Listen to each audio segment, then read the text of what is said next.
Glory Man United. Apa kabarnya United Lovers?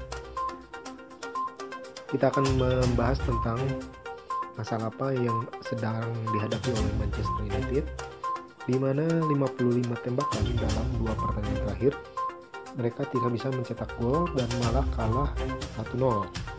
Serangan Manchester United terlihat tumpul, bahkan dengan sejumlah pemain penyerang kelas dunia seperti Cristiano Ronaldo, Mason Greenwood, Paul Pogba, Marcus Rashford, Jadon Sancho, dan lain-lain. Pasukan Ole Gunnar Solskjaer terlihat tidak bisa mencetak gol sama sekali.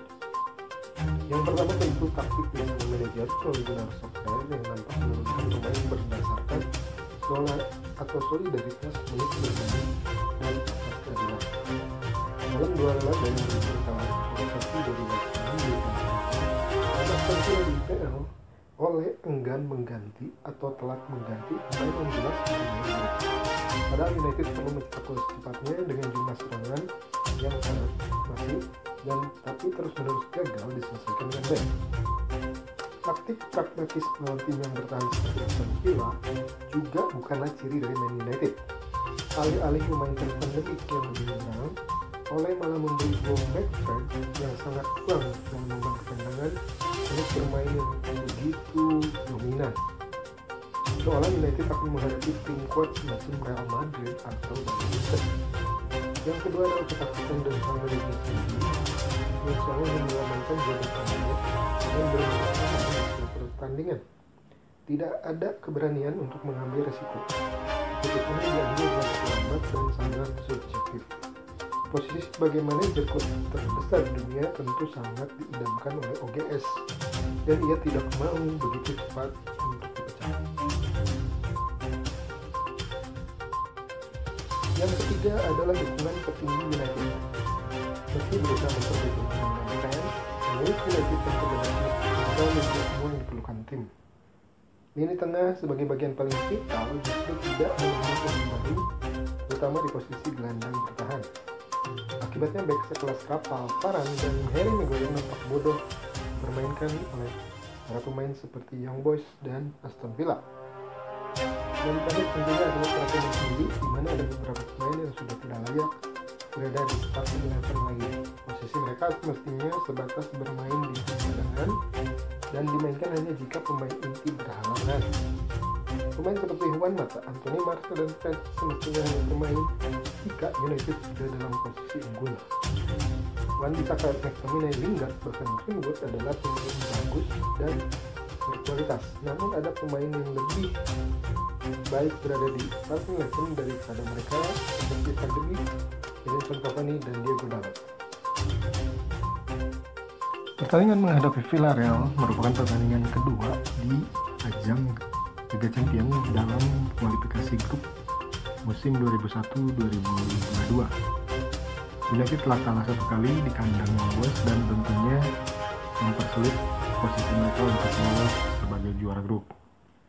Dan United perlu untuk belajar dari pengalaman musim lalu di mana mereka kalah 2 kali berturut-turut di pertandingan terakhir, dan tentunya sekarang saatnya mereka untuk mendapatkan 3 poin.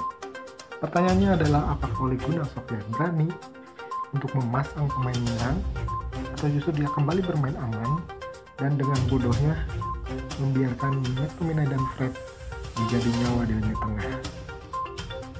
Jika kedua pemain ini dipasang kembali sebagai pivot, maka kemungkinan besar United bisa kalah lagi atau cuma bermain imbang dengan pertahanan Villarreal yang lebih kuat, lebih bagus daripada Aston Villa. Sabtu kemarin Villarreal menahan Real Madrid 0-0 dan bukan tidak mungkin bisa menahan kembali United di kandangnya sendiri. Bagi Ole Gunnar Solskjaer, hasil imbang atau kekalahan akan membuat posisinya tersudut, karena sejauh musim ini United sudah kalah 3 kali. 1 kali di Piala Carabao, 1 kali di Liga Champions, dan 1 kali di IPL. Tentunya ini bukan prestasi yang bagus mengingat Ole sudah memegang United lebih dari 2 tahun dan dibekali para pemain yang berkelas seperti Cristiano Ronaldo, Bruno Fernandes, dan Paul Pogba. Apalagi lini belakang mereka sudah kedatangan Rafael Varane yang bermain sangat baik di setiap pertandingan. Masalahnya adalah di lini tengah, di mana mereka cuma punya McTominay dan Fred yang selalu bermain untuk pertandingan-pertandingan penting. Padahal kelas mereka adalah pemain cadangan, bukan di starting 11. Tentunya akan berbeda jika United mempunyai gelandang bertahan dan Ole berani untuk memainkan satu gelandang bertahan dengan beberapa gelandang menyerang. Kita akan nantikan bagaimana formasi yang diturunkan oleh Ole Gunnar Solskjaer, dan apabila fans United melihat di starting 11 ada Fred dan pola 4-2-3-1 dengan memasang kembali kedua pivot ini, maka lebih baik matikan TV-mu, matikan layarmu, karena United akan sulit menang. Pertahanan adalah area bermasalah untuk pertandingan ini, di mana United harus kehilangan Aaron Wan-Bissaka yang diskor setelah kartu merahnya saat menghadapi Young Boys. Masalah cedera juga dialami oleh Harry Maguire dan Luke Shaw dalam kekalahan 1-0 dari Aston Villa pada hari Sabtu, dan sepertinya mereka berdua tidak akan dipaksakan untuk tampil pada pertandingan ini, kecuali Ole Gunnar Solskjaer merasa bahwa penting untuk memainkan keduanya. Meskipun mereka berdua tidak bisa tampil, masih ada Diogo Dalot, Rafael Varane, Victor Lindelof, dan Alex Telles yang siap untuk menggantikan tugas keduanya. Kecuali satu atau kedua dari Maguire atau Shaw fit, nampaknya tidak mungkin juga. Maka lebih baik bagi keduanya untuk absen dalam pertandingan ini, sangat membantu mencegah cedera mereka berkepanjangan, dan itu bisa saja terjadi. Ole harus bermain berani dengan memasang 3 orang di lini tengah dan 2 striker demi meraih 3 poin. Tentunya United harus mencetak gol secepatnya dan bisa menguasai jalannya pertandingan. United bisa bertahan dengan baik meski hanya punya satu gelandang bertahan, dan itu adalah Nemanja Matic. Yang memang harus demikian, lini tengah yang terdiri dari 3 pemain dapat membantu Paul Pogba menemukan lagi sentuhannya musim ini setelah sebelumnya menorehkan 7 assist dalam beberapa pertandingan pertama di Liga Inggris. Donny van de Beek akan menjadi pemain ketiga yang ada di lini tengah, dan dia harus menjadi starter karena memiliki beberapa atribut bagus untuk permainannya, dan tentunya pengalamannya di Liga Champions yang merupakan keuntungan dibanding duo gelandang McTominay dan Fred. Pemain asal Belanda itu bersama Pogba bisa memainkan peran sebagai gelandang box to box di lini tengah yang lebih maju, tentunya menghubungkan pertahanan dengan serangan, dan Matic sebagai pelindung di lini pertahanan. Tapi bukan tentunya Pogba atau Van de Beek bisa membantu pertahanan. Trio ini, gelandang yang disebutkan tadi, seharusnya cukup untuk bisa membuat United menang minimal 1-0. Bruno Fernandes sebagai nomor 10 tentunya memberikan kreativitas di depan, di belakang duet striker, dan memainkan Edinson Cavani berduet bersama Cristiano Ronaldo dalam pertandingan ini akan menjadi keputusan yang sangat bijaksana berdasarkan pengalaman dan kemampuan mereka di depan gawang. Ingat, satu-satunya pencetak gol United ke gawang Villarreal adalah Edinson Cavani. Mungkin ada masalah dalam pertandingan ini yang bisa disediakan oleh Pogba dan Van de Beek yang tentunya kurang mampu untuk bermain defensif. Tapi ketika mereka bermitra dengan Matic di lini tengah, 3 pemain ini tentunya akan ditugaskan dengan tugas defensif yang cukup berat, mengingat Villarreal sendiri memiliki paras penyerang yang cukup tajam. Nah, di sini peran fullback Dalot atau Telles atau Shaw harus bisa bergerak dinamis dalam bertahan dan menyerang. United kemungkinan turun dengan 4-3-1-2. De Gea di bawah besar gawang, Shaw, Maguire, Varane, Dalot di belakang jika fit, sementara Pogba, Matic, Van de Beek di tengah dengan Fernandes, Cavani, dan Ronaldo di depan. Back dari Villarreal, Juan Foyth mengatakan kepada surat kabar AS bahwa tim mereka siap untuk bermain lebih dalam alias parkir bus melawan Manchester United. Tim dari Spanyol tahu mereka dalam malam yang sulit di Old Trafford dan tahu ada tekanan amukan dari tim tuan rumah setelah 2 kali kalah. Tetapi Villarreal yakin dengan kemampuan pertahanan mereka setelah menahan imbang Real Madrid 0-0 di akhir pekan, menahan United di final Liga Eropa musim lalu, dan baru-baru ini bermain imbang dengan Chelsea di Piala Super Eropa. Villarreal telah berjuang untuk memenangkan pertandingan musim ini, tapi mereka juga sulit untuk dikalahkan. Hasil imbang mereka dengan Real Madrid menunjukkan ketangguhan mereka. 5 kali draw dari 6 pertandingan. Sisi Spanyol tentu berharap striker mereka Gerard Moreno akan bisa fit untuk bermain setelah absen dalam beberapa pertandingan terakhir. Gerard Moreno mengalami cedera dan mungkin tidak bisa tampil pada pertandingan ini kalau tidak dipaksakan. Ketidakhadirannya akan menjadi pukulan dan besar dan tentunya keuntungan buat United. Dialah yang mencetak gol di final Liga Eropa musim lalu. Sementara itu Dani Raba dan Samuel Chukwueze telah kembali berlatih tapi tidak diharapkan bisa tampil. Sementara Francis Coquelin tentunya diskor setelah mendapat kartu merah dalam pertandingan menghadapi Atalanta di laga pertama. Joan Voigt sendiri harus ditarik keluar pada pertandingan menghadapi Real Madrid dan kemungkinan besar bisa tampil jika fit sebelum hari pertandingan.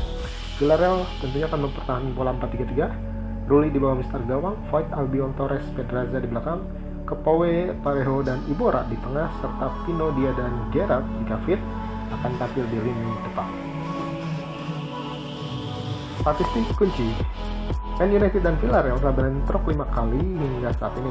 4 pertandingan terakhir berakhir imbang, sementara Villarreal menang sekali di pertemuan terakhir mereka di final Liga Eropa lewat adu penalti, setelah sebelumnya bermain imbang 1-1. Villarreal adalah spesialis draw, meraih imbang dalam 5 dari 6 pertandingan La Liga pertama mereka musim ini. Cristiano Ronaldo pernah menghadapi Villarreal sebanyak 4 kali saat masih memperkuat United. Dari 4 laga itu ia tidak pernah membantu timnya meraih kemenangan, semuanya berakhir imbang. Rekor buruknya tak berhenti sampai di situ, ia juga tak pernah bisa mencetak gol sama sekali menghadapi Villarreal selama 2 kali pada musim 2005-2006. Banyak 6 pertandingan pernah dijalani oleh Unai Emery melawan United, termasuk 2 kali saat menangani Valencia. Hasilnya Emery baru sekali menang, 3 kali imbang, dan 2 kali menelan kekalahan. Satu-satunya pemain United yang bisa mencetak gol ke gawang Villarreal dalam pertemuan mereka adalah Edinson Cavani di final Europa League musim lalu. Ofisial pertandingan, laga ini akan dipimpin oleh wasit asal Jerman, Felix Dwyer, dengan asistennya juga asal Jerman, Rafael Politin dan Marco Amuller. Sementara wasit VAR dipimpin oleh Christian Dinger dengan asistennya Bastian Dankert. Dan ofisial keempat adalah asisten Jablonski dari Jerman juga. Ini dia rekor pertemuan antara United dan Villarreal. Itu dia prediksi pertandingan dan apa yang sebenarnya sedang terjadi di kubu tuan rumah Manchester United. Pihak pejabat tinggi dari Manchester United dari pihak klub sudah menegaskan bahwa Ole tetap mendapat dukungan dari pihak pemilik dan pejabat tinggi klub, sementara tidak ada rencana untuk memecat Ole karena jangka panjang yang lebih diharapkan untuk menangani tim keseluruhan. Maka sebagaimana dampaknya atau performanya Ole dalam menurunkan pemain, meskipun dia kalah 6 kali berturut-turut, sepertinya Ole tidak akan mengalami pemecatan, namun para fans tentunya akan memprotes dan dengan kekurang takutan, terutama dari strategi yang diturunkan Ole, di mana dia terus-menerus mempertahankan pemain yang bermain buruk di skuadnya. Terutama saat menunjukkan pemain starter, dia sering salah mengambil keputusan tapi lambat sekali untuk memperbaiki keputusannya. Semoga saja menghadapi Villarreal, Ole bisa tampil lebih aktif, lebih mau, lebih berani, lebih semangat untuk main. Tetap dukung Man United, glory Man United.